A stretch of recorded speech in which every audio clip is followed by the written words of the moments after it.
Hey, what's going on, wrestling fans? My name is Brian Crazy. You're watching my brand, the F and brand of wrestling, and entertainment here on YouTube.com and the World Wide Web since 2010, proudly providing you with the wrestling news, reviews, rumors, insights that you are accustomed to. And you saw the title of this video. I am back with my TNA Impact Wrestling review for April 18, 2013. We kick off the night with Kurt Angle accepting a challenge to take on Wes Briscoe and Garrett Bischoff in a 2-on-1 handicap match, and he falls victim to the Aces and Eights. He is their first victim of the night, and I do have to say, I really liked how the Aces and Eights was booked on tonight's episode of Impact Wrestling. They really looked like a credible threat. In the last few weeks, they really have seemed to lose their edge, but tonight they proved that they are the dominant faction in TNA Wrestling. They are the dominant force in Impact Wrestling. So Kurt Angle was the first victim of the Aces and Eights. A couple other points that I would like to make before I continue with the review is you could really tell that the crowd was suffering from fatigue. They already sat through one taping of Impact Wrestling, last week's live episode from Corpus Christi. This was taped after that. So they already sat through an hour and a half of television taping, and you could tell they just weren't as into it as they were for that first hour and a half. It made the show suffer a little bit. The show is always so much better when the crowd is involved, when the crowd is chanting along, when the crowd is chanting whatever it may be, negative or positive. Their unique voice just adds so much to the show. And I also have to say, this came a little bit later on in the night, but Matt Morgan's promo tonight was absolutely phenomenal. Matt Morgan cut one of the best promos of his career, quite frankly, and I really love this new character, this new persona he's taken on since making his return to Impact Wrestling. So in the second match of the night, Kenny King ended up picking up the win over Petey Williams and Zema Ion in a three-way X Division match, and this was a phenomenal contest. I mean, Petey Williams and Zema Ion and Kenny King all brought their A-game. So many false finishes, so many reversals, so many high-flying maneuvers. I mean, it was just a phenomenal match. And during this match, they debuted a new feature. It's called the X-Cam.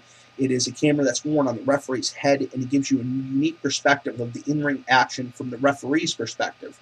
I really like this, and I really like how it played off. Then, what is supposed to be the third match of the night is supposed to be for the television title. Magnus is supposed to square off against Devon, and the Aces and Eights attack before this match can even take place. Samoa Joe ends up making the save, but it's too little too late, and Magnus is absolutely dominated and decimated by the Aces and Eights. He is their second victim of the night. In the fourth match of the night, we see Mickie James square off against Brooke Tessmacher in Knockouts action. The winner of this match will become the number one contender for the Knockouts title and square off against Velvet Sky. We find out Velvet Sky was injured, and this is a great match. I do have to say that it went a little too long. I think they could have gotten the job done a little bit quicker, and that's very non-typical for me. Usually I want to see the Knockouts or the Divas out there for as long as they possibly can. I honestly believe that how are these women, or how are these divas, how are these knockouts supposed to get ahead if they're not even allowed to show the crowd what they can do? It's like cutting off their legs before they're even given the chance to stand. But you could tell both these knockouts were suffering from ring rust tonight. Some of the maneuvers weren't coming off as clean as they should have been. And honestly, they should have put this away a few minutes sooner. We end up seeing Mickie James pick up the win over Brooke Tessmacher, and I really hope that we see Mickie James turn heel. Maybe similar to the character that she played in WWE. I mean, she was phenomenal as that character. She was phenomenal as a heel-esque character, and I would really like to see her just take out Velvet Sky, play the heel, and really amp up the Knockouts division going into the summer of 2013. In the fifth segment of the night, we see Kazarian and Daniels. They're about to talk with AJ Styles, and Austin Aries and Bobby Roode end up coming out. And these two teams have the best possible exchange, guys. I mean, this is the highlight of the night. I mean, I just love the segments between these two teams. I mean, you want to talk about comedy, this will beat anything on TV today. I mean, this was just phenomenal. And then we see Hernandez and Chavo Guerrero come out. They end up cleaning the ring, and this was after Austin Aries and Bobby Roode and Kazarian and Daniels were debating who was going to end up facing the World Tag Team Champions. Austin Aries and Bobby Roode said they just lost the titles, so they are the number one contenders, and they're entitled to their rematch. Hernandez and Chavo end up clearing the ring, and they end up grabbing the mic and cutting a short promo. In the sixth segment of the night, Devon ended up picking up the win over Samoa Joe with the help of Mr. Anderson. Now, this was a pretty good back-and-forth match. For the first couple minutes, it was a clean wrestling match. There was no Aces and Eights involvement. And then we saw Mr. Anderson slip in. He ends up clocking Samoa Joe with the brass knucks, laying him out. Devon picks up the win. Samoa Joe was the third victim of the Aces and Eights tonight.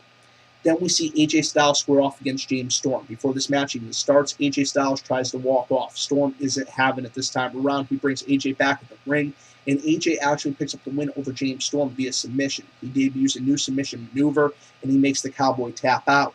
Post-match, we see Kazarian and Daniels coming to the ring. They're celebrating with AJ. AJ's got this smile on his face, and then bam, takes out both of them.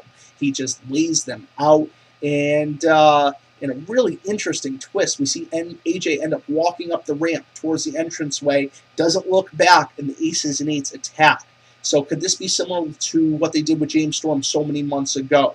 Could this be just trying to fool everybody, thinking that AJ is involved, he's really not? Could this be the Aces and Eights trying to endear themselves to AJ Styles by taking care of his light work? Or could this be what we're all afraid of, that AJ Styles has joined the Aces and Eights faction?